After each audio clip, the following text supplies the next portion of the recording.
നമസ്കാരം, എല്ലാവർക്കും xylem IAS സ്വാഗതം.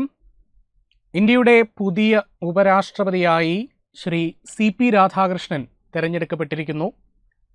മുൻ ഉപരാഷ്ട്രപതി ശ്രീ ജഗ്ദീപ് ധൻഖർ കാലാവധി പൂർത്തീകരിക്കുന്നതിന് മുൻപായി റെസിഗ്നേഷൻ സമർപ്പിച്ചതിൻ്റെ പശ്ചാത്തലത്തിൽ നടത്തിയ തെരഞ്ഞെടുപ്പിലാണ് NDA സ്ഥാനാർത്ഥിയായ ശ്രീ CP രാധാകൃഷ്ണൻ വ്യക്തമായ ഭൂരിപക്ഷത്തോടെ ഇന്ത്യയുടെ 15ാമത് ഉപരാഷ്ട്രപതിയായി തിരഞ്ഞെടുക്കപ്പെടുന്നത്.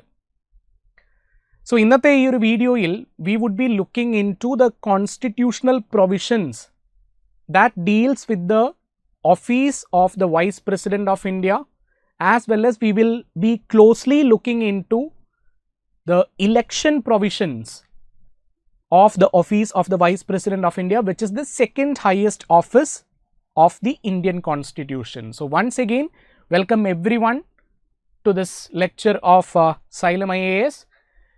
And without wasting any time, the first constitutional provision that deals with the office of the Vice President of India is Article number 63. Article number 63 എന്താ പറയുന്നത്? Article number 63 പറയാണ്, there shall be a Vice President of India. ഇന്ത്യക്ക് ഒരു ഉപരാഷ്ട്രപതി ഉണ്ടായിരിക്കണം. ഇന്ത്യക്ക് ഒരു ഉപരാഷ്ട്രപതി ഉണ്ടായിരിക്കണമെന്ന് ആർട്ടിക്കിൾ 63 പറയുമ്പോൾ നമുക്ക് ആർട്ടിക്കിൾ നമ്പർ 52 നോക്കാതെ മുന്നോട്ട് പോകാൻ പറ്റില്ല. ആർട്ടിക്കിൾ നമ്പർ 52മായി we need to have a close comparison. A detailed analysis is important. Article number 52 says that there shall be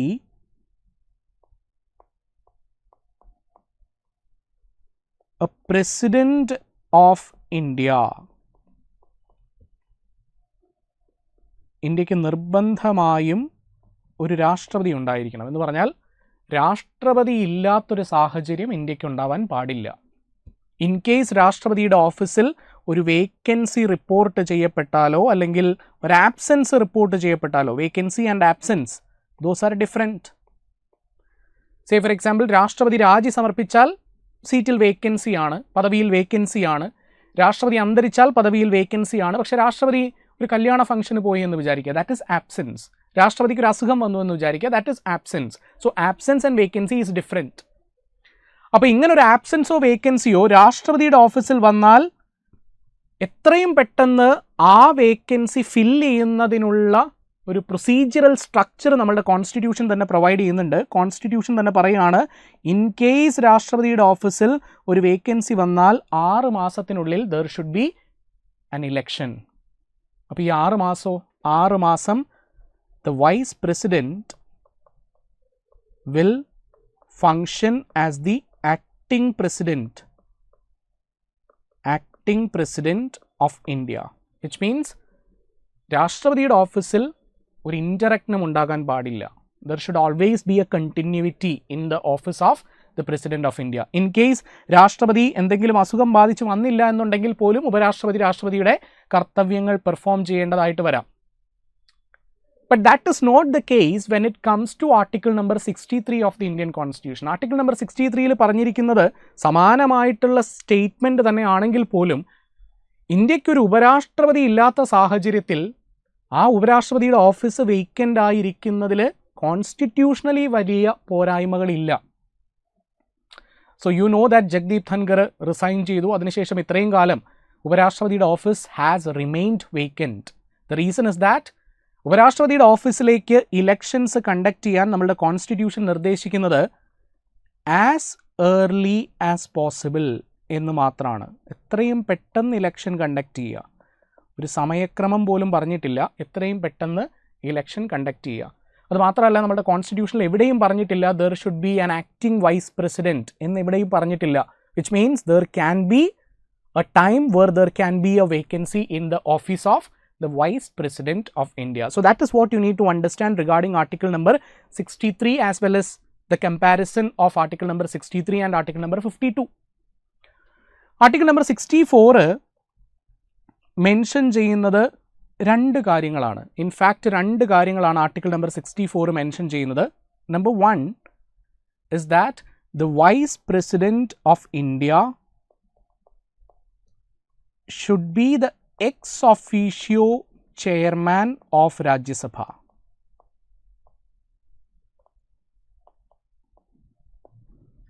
അപ്പോൾ ഇന്ത്യക്ക് ഒരു ഉപരാഷ്ട്രപതിയെ തിരഞ്ഞെടുത്തു കഴിഞ്ഞാൽ ആ ഉപരാഷ്ട്രപതിക്ക് സാധാരണഗതിയിൽ ഉപരാഷ്ട്രപതി എന്നുള്ള നിലയ്ക്ക് വലിയ ഫങ്ഷൻസ് ഒന്നുമില്ല. അദ്ദേഹം ചെയ്യേണ്ടത് എന്താണ്? അദ്ദേഹം ചെയ്യേണ്ടത് സംസ്ഥാനങ്ങളുടെ സഭയായ കൗൺസിൽ ഓഫ് സ്റ്റേറ്റ്സ് ആയ രാജ്യസഭയുടെ പ്രിസൈഡിംഗ് ഓഫീസർ ആയിരിക്കുക എന്നുള്ളതാണ്. Just like the speaker of Lok Sabha, he will have to perform the functions of the presiding officer of Rajya Sabha. But why do we say that he is the ex officio chairman? എന്താണ് ഈ X officio chairman എന്ന് പറഞ്ഞാൽ? X officio chairman എന്ന് പറയാൻ കാരണം that the chairman of Rajya Sabha is not a member of Rajya Sabha. ലോക്സഭയിലെ speaker ലോക്സഭയിലെ ഒരു മെമ്പറാണ്. പക്ഷെ രാജ്യസഭയുടെ ചെയർമാൻ രാജ്യസഭയിൽ ഒരു മെമ്പർ അല്ല. He is A person externally, പുറമേ നിന്നുള്ളൊരു വ്യക്തിയാണ്. അപ്പോൾ ഉപരാഷ്ട്രപതിയായി തിരഞ്ഞെടുക്കപ്പെടുന്നു എന്നുള്ളത് കൊണ്ടാണ് അദ്ദേഹം എന്ത് ഫംഗ്ഷൻ കൂടി ചെയ്യേണ്ടത്? രാജ്യസഭയുടെ പ്രിസൈഡിംഗ് ഓഫീസർ എന്നുള്ള ഫംഗ്ഷൻ കൂടി പെർഫോം ചെയ്യേണ്ടത്. അതുകൊണ്ടാണ് നമ്മൾ എക്സ് ഒഫീഷ്യോ ചെയർമാൻ എന്ന് പറയുക. എക്സ് ഒഫീഷ്യോ മീൻസ് ഒരു പദവിയിൽ ഇരിക്കുന്നത് കൊണ്ട് മറ്റൊരു പദവി കൂടി അലങ്കരിക്കേണ്ടി വരിക. That is what is ex officio chairman of Rajya Sabha. So vice president will have to be the ex officio chairman of Rajya Sabha. Now why this kind of an arrangement? ലോക്സഭയിലെ പോലെ തന്നെ സഭയിൽ നിന്നൊരു മെമ്പറിനെ ചൂസ് ചെയ്താൽ പോരായിരുന്നു. എന്തുകൊണ്ടാണ് രാജ്യസഭയ്ക്ക് പുറമേ നിന്നുള്ള ഒരാൾ രാജ്യസഭയെ നയിക്കാൻ, നിയന്ത്രിക്കാൻ വേണം എന്ന് ഭരണഘടനാ നിർമ്മാതാക്കൾ തീരുമാനിച്ചത് എന്തുകൊണ്ടായിരിക്കാം? There is a very valid reason for that. So when you look into the structure of the Rajya Sabha, I'll just draw it here. Rajya Sabha enna Council of States inde composition നോക്കുമ്പോൾ you will understand that ഈ രാജ്യസഭയിൽ ഉത്തർപ്രദേശ് എന്ന് പറയുന്ന സംസ്ഥാനത്തിന് 31 സീറ്റുണ്ട്. ഇനി കേരളം എന്ന സംസ്ഥാനത്തിന് 9 സീറ്റാണ്, അസാമിന് 12 സീറ്റാണ്. So it varies on the basis of the population of that state.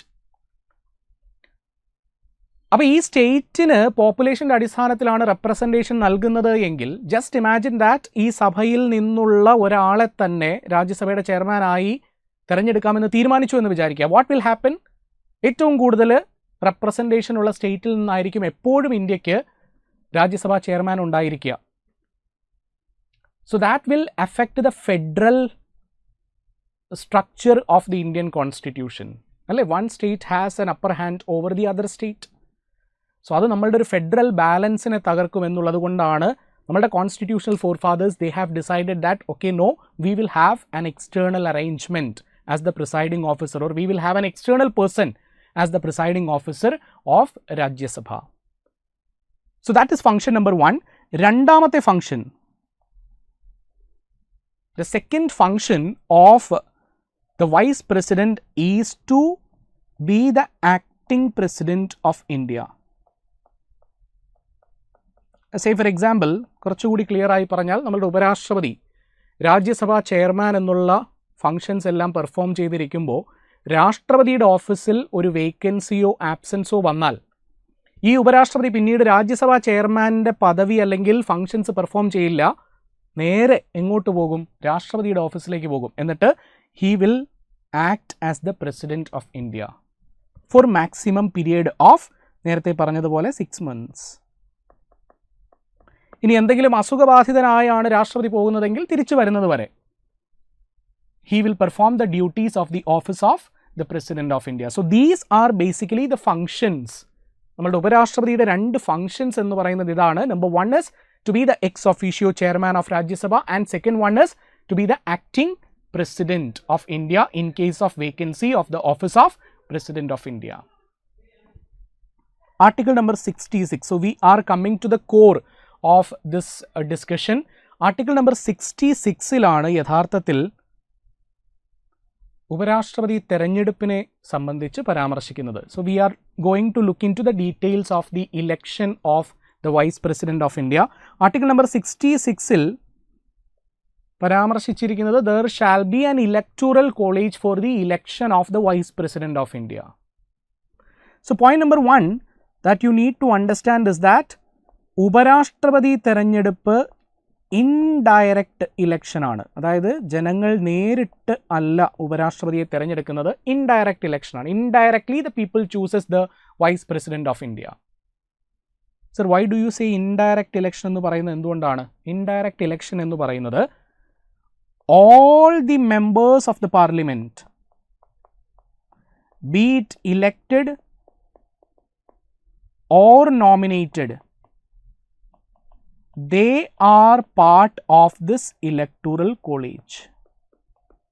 ഉപരാഷ്ട്രപതി തെരഞ്ഞെടുപ്പിൽ വോട്ടർമാരാരാണ് എന്ന് ചോദിച്ചാൽ എല്ലാ പാർലമെൻറ്റ് അംഗങ്ങളുമാണ്. തിരഞ്ഞെടുക്കപ്പെട്ട പാർലമെൻറ്റ് അംഗങ്ങളാകാം, അല്ലെങ്കിൽ നോമിനേറ്റ് ചെയ്യപ്പെട്ട പാർലമെൻറ്റ് അംഗങ്ങളാകാം. അങ്ങനെ എല്ലാ പാർലമെൻറ്റ് അംഗങ്ങളും ചേർന്നാണ് ഉപരാഷ്ട്രപതിക്ക് വോട്ട് ചെയ്യേണ്ടത്. Fine. And please remember that the state legislature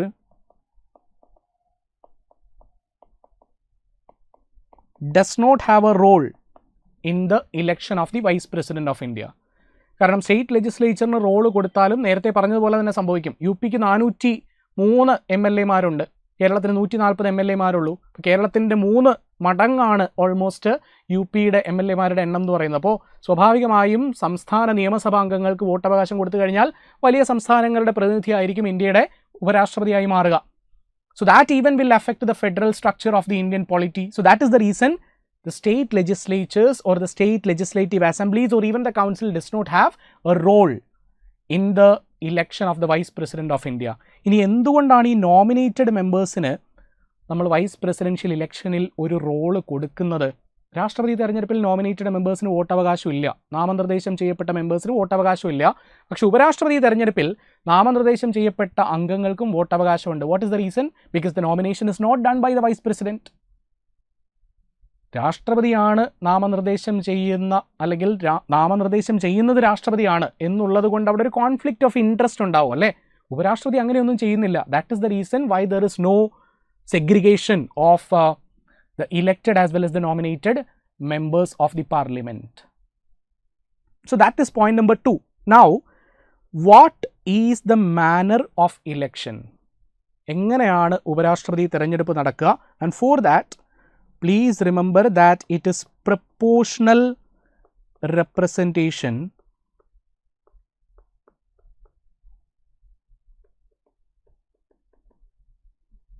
by single transferable vote.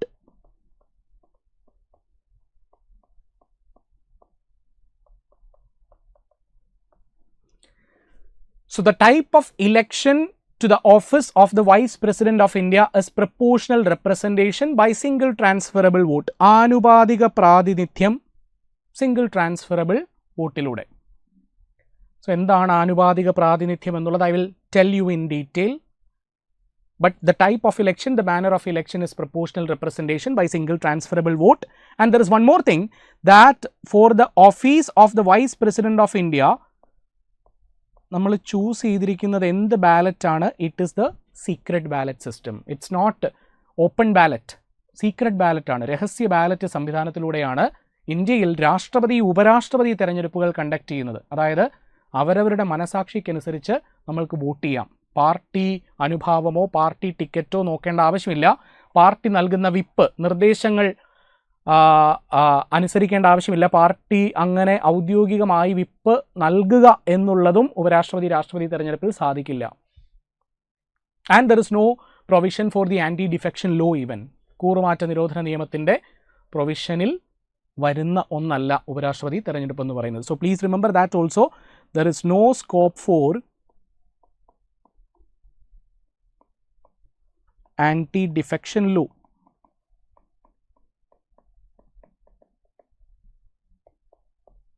Because the ballot is secret. ഒരു കാരണവശാലും ആർക്ക് വോട്ട് ചെയ്തു എന്നുള്ളത് പരസ്യമാക്കില്ല. The ballot is secret.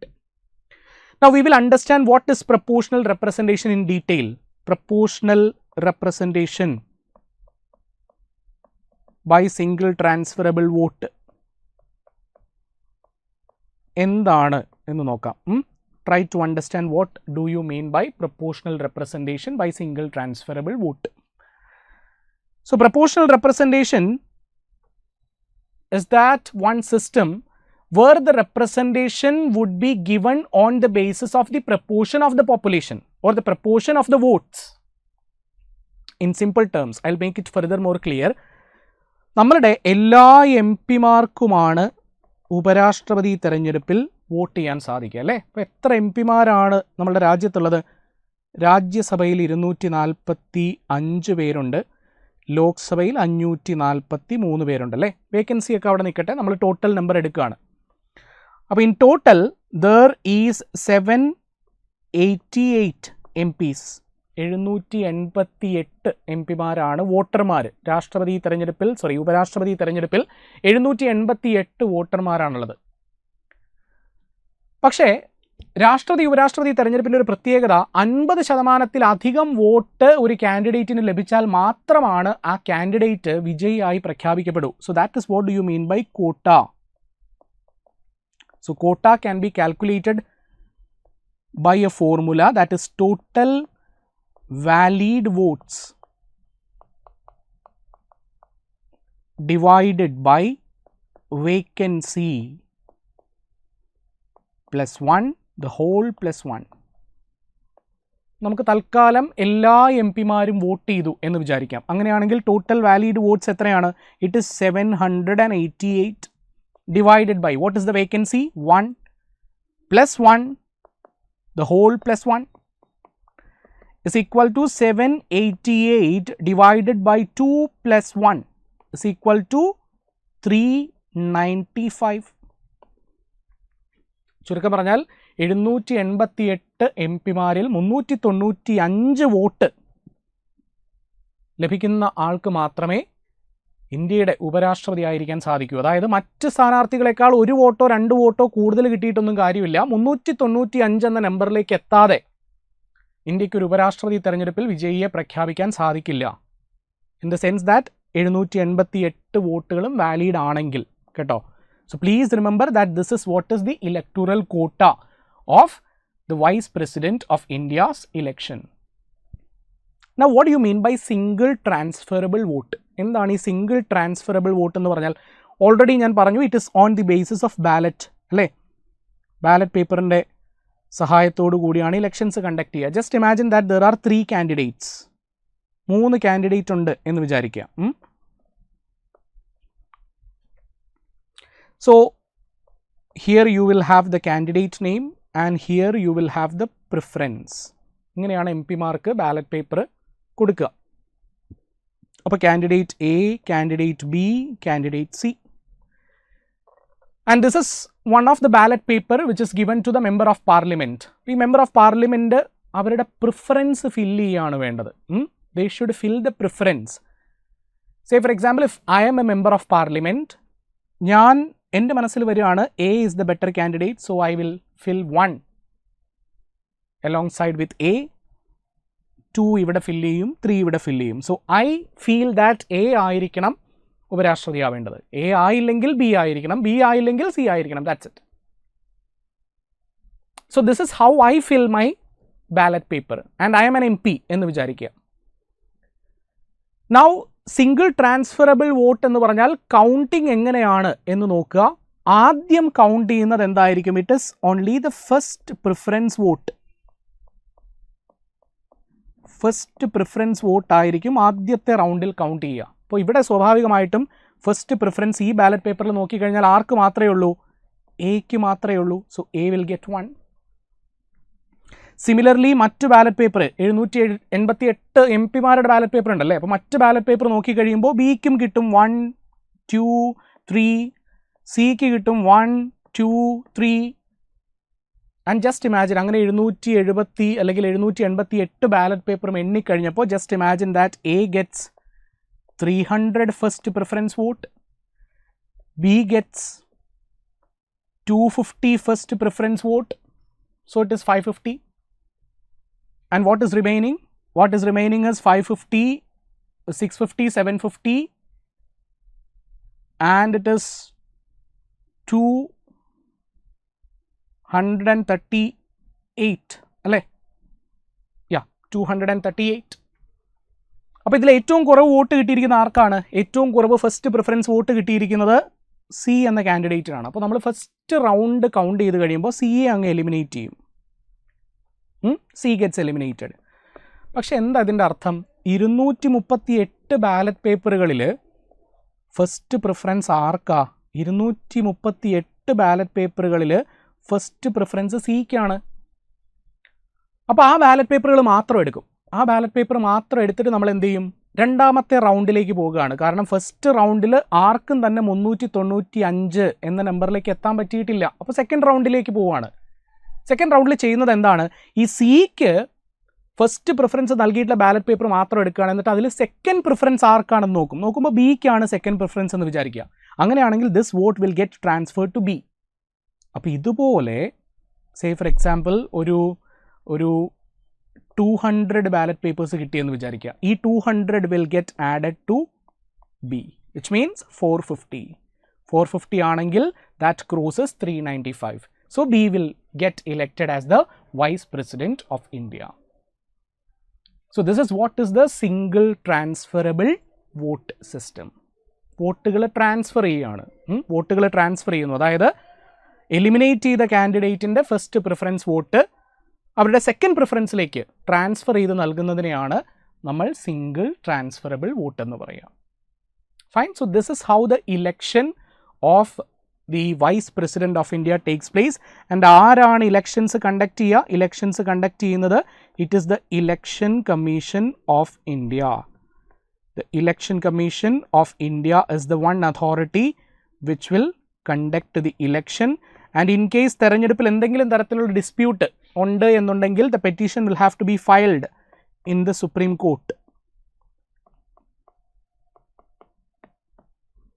Okay, so all the doubts and disputes in relation to the matters of the election of the president as well as the vice president shall be settled by the Supreme Court of India.